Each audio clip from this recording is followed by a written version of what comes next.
You got a new horizon, it's ephemeral style. A melancholy town where we never smile. And all I wanna hear is the message beep. My dreams, they gotta catch me cause I don't get sleep, no. Windmill, windmill for the land. Turn forever hand in hand. Take it all in on your stride. It is sticking for love forever, love is free. Let's turn forever, you and me. Windmill, windmill for the land. Is everybody yeah? Laughing gases, fast, fast, fast, fast. Landing your mouth like ass crack. Ladies, ponies, at the track. It's my chocolate attack. I'm stepping in the heart of this shit. Can't bell whipping in the heart of this shit. Watch me as I gravitate. Ha ha ha ha ha. We gon' ghost town, this small town, we go sound. You in the blink, gun bite with us, can't fight with us, we Joe sound, you kill the... Hey guys, Reagan with Texas Defense Articulations. Talk to you today about the M1A2, which is not a real thing or anything like that. M1A Scout E2. I come up with some garbage thing to call it and everybody will enjoy it. So this was my Shugart rifle a while back. I ended up swapping that to a 22-inch standard couple of years ago, and then I've just kind of messed with this particular rifle a few times. I originally, this started life as a SOCOM. I sent it over to Smith Enterprises because the SOCOM accuracy was not up to my standards at all. Not going to get super deep into that, but I have had 3 and not a single one of them has been close enough, which is unfortunate because that 16-inch barrel really speaks to me. But doesn't work well enough for me, so I don't want it. So I sent it off to them. They swapped this barrel out with a Criterion, did some gas work to it, I guess you'd say, gave me a trigger and that sort of deal. Spent some money on it, and it came back, and I've been nothing but happy with it since. So good job, Andy and Ron. So one of the things, I just kind of like to play with this rifle because it's very accurate, especially for what it is and the stocks that I end up putting it in. Most of the time it spends its life in a GI fiberglass stock. I'm super happy with those. Never had one that I've been needed to throw away or anything like that. So I tend to fill these little full auto things in all the time. When I originally started this, it was going to be entirely a review on this E2 stock, and that's what most people are probably tuning in for. So let's talk this E2 stock. This is a Sarco E2 stock. It's a reproduction. I want to say they're made in India. And with the metal and the wood all together, thing was about 368 bucks delivered to my house. So I got it, fitted it to the gun, started to stain it. It's a very hard wood, so it didn't want to take the stain. There's a joke in there somewhere. But the original stain that I put on was very dark. It did not sink in, and the second I started doing anything to it, that stain was coming off.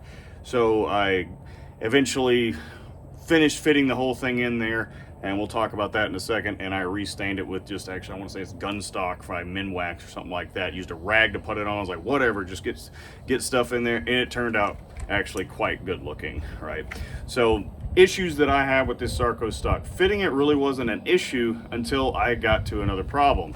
So the stock liner that came with this, which is the inside of right here where the magazine goes in and out of the gun, when I originally got the one that came with it for the 368 bucks, I put it in there, fitted it in there, seemed to look fine, but I was not actually able to get the upper receiver into the stock. It had a little gap in it, would not go completely into position, couldn't shoot the rifle. Very frustrating. And so eventually I got on, asked a few people, I'm like, hey, have you run into this? And I'm like, oh yeah, it's probably the stock liner. So I turned around, ordered another one from Fulton Armory. I want to say it was about 38 bucks, 45 delivered. Got a few other little parts in there because I do like to kind of tinker with these. Not a gunsmith or anything like that, but I like to work on things, so sue me on that. put the Fulton stock liner in there. It was super tight getting it in the first couple of times. There's another joke in there somewhere, but man, it went together, and I was happy to finally get that done. So the stock liner that came in it when I fitted it in was fit flush right against this front portion of the stock.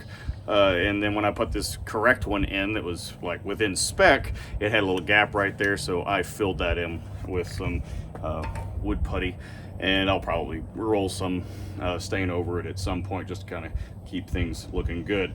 Other issue that I ran into with this, when I hung it up to first do my stain, I put a coat hanger through one of these holes right here, and at some point I turned around and the thing fell down, and the buttstock itself hit the deck of my shop.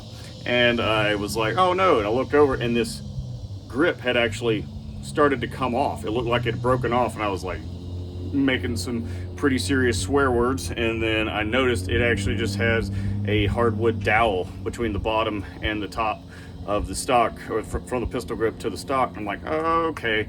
It had only been glued around this little connection right here that's a stacked or staggered connection, so it should be pretty stout.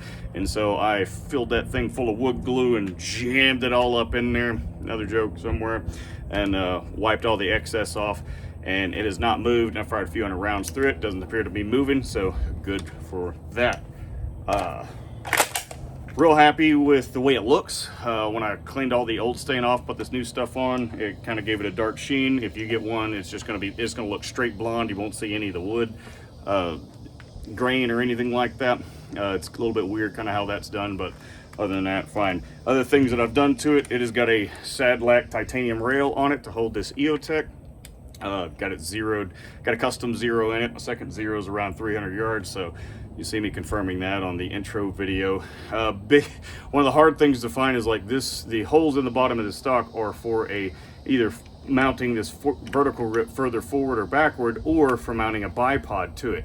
I never have cared for bipods other than on specific use rifles, and so I found a piece of rail that would fit on it. This is a piece of rail off of an EBR stock that I also have. It's one of the side rails that I ended up not using. I was like, I'm gonna take that off because it's weight.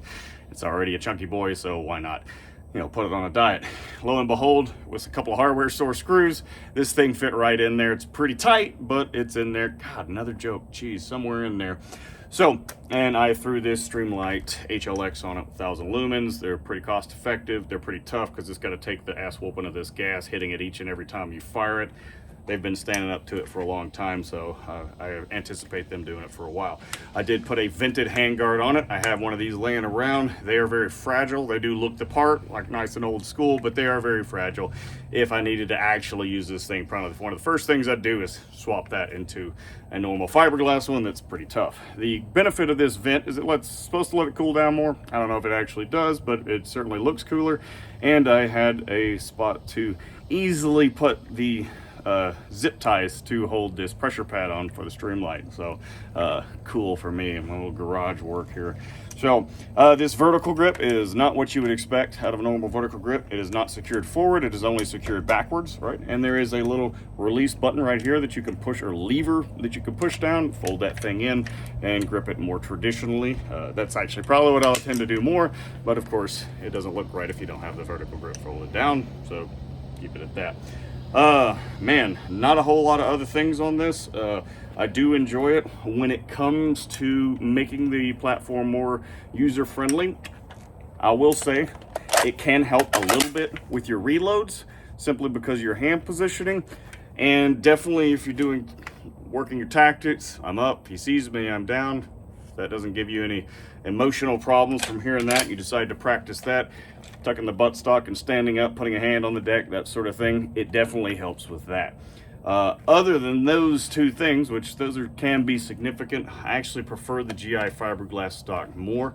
If we found them more often with these pistol grips, I think Macmillan made one, I may be wrong, that would definitely be worth it. If they were fiberglass with the wood, I don't know that it's absolutely worth it. So are they cool? Yeah. Is it a make or break? Definitely not. One of the things I did notice about this one, my EBR, as soon as I began to shoot it, I noticed, I was like, man, I really need that trigger shoe that I forget who made M14-CA or whatever makes. Have one of those on my EBR, definitely changes that, makes that a lot easier on your finger to shoot. This one, because of the angle, it doesn't seem to be as much. It may be as high, the reason that it cuts a little higher into the stock for your hand positioning, that I don't see any reason to have it. It doesn't feel unnatural to me at all. So anyway, not a whole lot into this gun, just a fun thing to play with and, you know, put some training time into.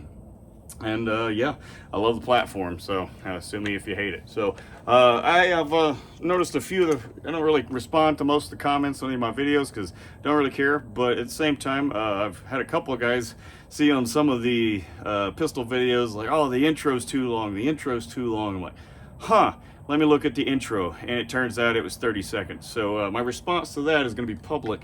If 30 seconds is too long, I'd certainly hate to be your wife. Out.